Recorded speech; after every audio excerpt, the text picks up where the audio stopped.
Welcome to Breakup Cheater. Today's story is called, She Thought Her Joke Was Harmless. But I was already planning my exit.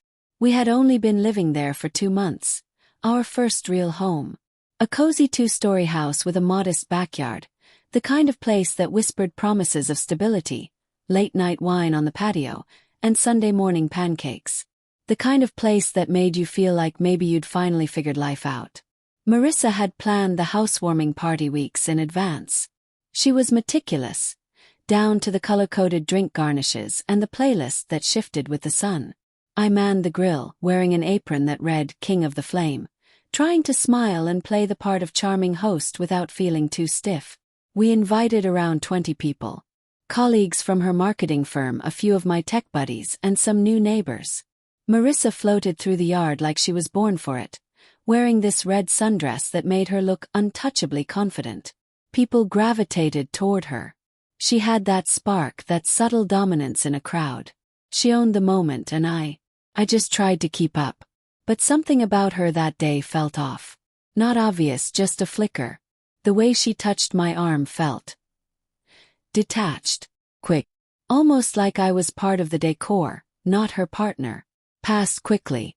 I smiled through it. As dusk settled in and fairy lights blinked on in the yard, someone suggested a game.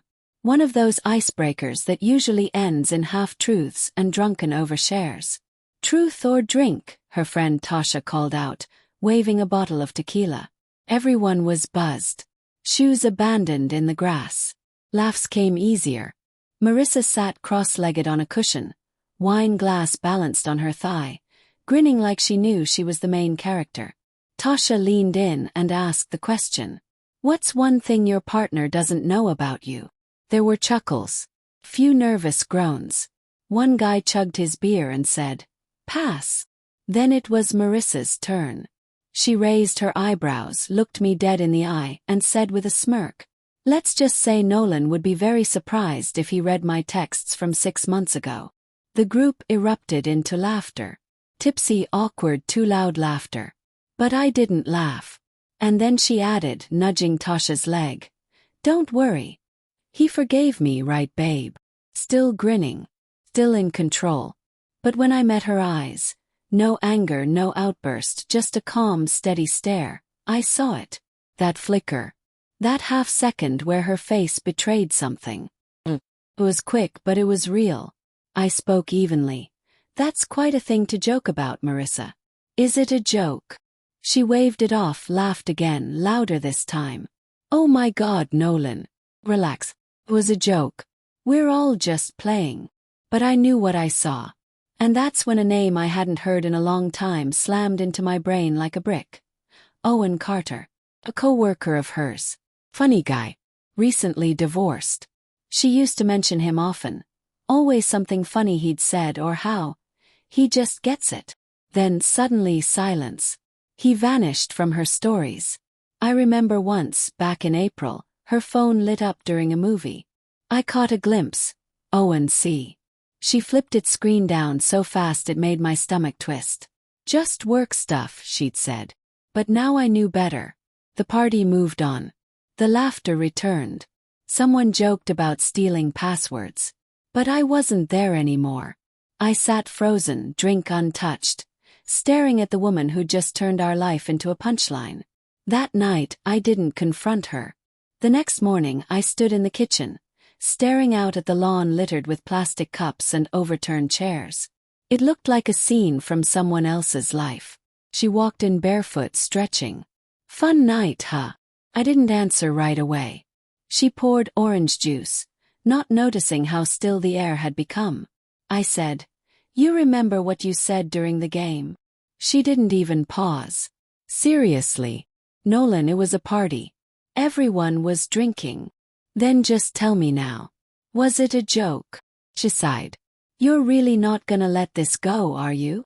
"I'll let it go when I believe you." Then I said it. "Only Owen Carter." She froze. No gasp. No flinch. Just stillness. Her silence said more than a confession ever could. "Tell me that name means nothing." She blinked. "I worked with him. That's it. You stopped bringing your phone into the room. You left work early without telling me. You stopped mentioning him completely. That's not nothing. Her arms crossed, defensive now. So you're accusing me based on vibes and a dumb party joke? No, I said. I'm asking for the truth. One time. Right now. She looked me in the eye, and finally spoke. We talked. Lot. Felt like something. But I didn't cross the line. Not really. I didn't reply. I just walked to the guest room that night. No arguments. No performance. She didn't follow. In the days that followed, she tried. Made me coffee. Sat closer on the couch. Slipped back into routines like nothing had broken. But I was already gone, just not physically.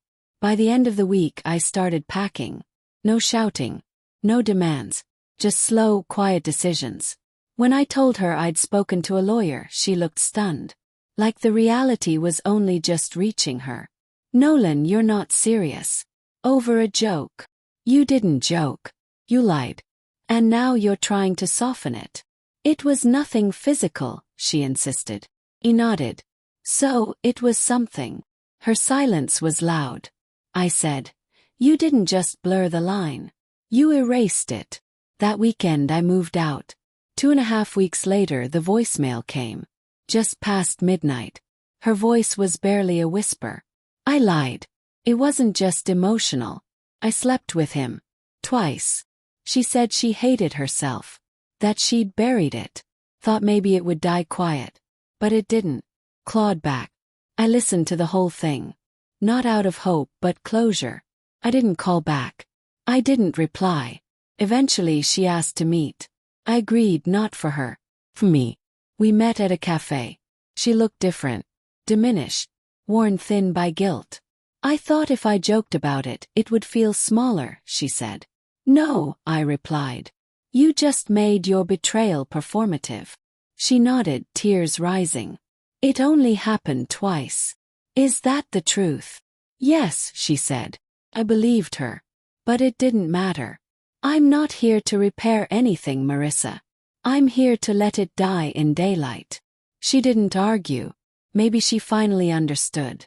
I stood, told her to take care of herself, and walked away. For the first time in years, I didn't look back. The apartment I moved into was small. But it was mine. And the silence. It was real. It was honest. I played ball with coworkers. Cooked my own meals. Sat in stillness without someone else's shame shadowing me. The divorce was finalized last month. No lawyers needed beyond the paperwork. She didn't fight. I didn't chase. Sometimes I miss the woman I thought I knew. But I know now, she was never real. Just a version I held onto while ignoring the cracks. That night at the party wasn't when our marriage ended. It was just the moment I finally stopped pretending it hadn't already. And when I walked away, I wasn't running from her. I was walking back to myself.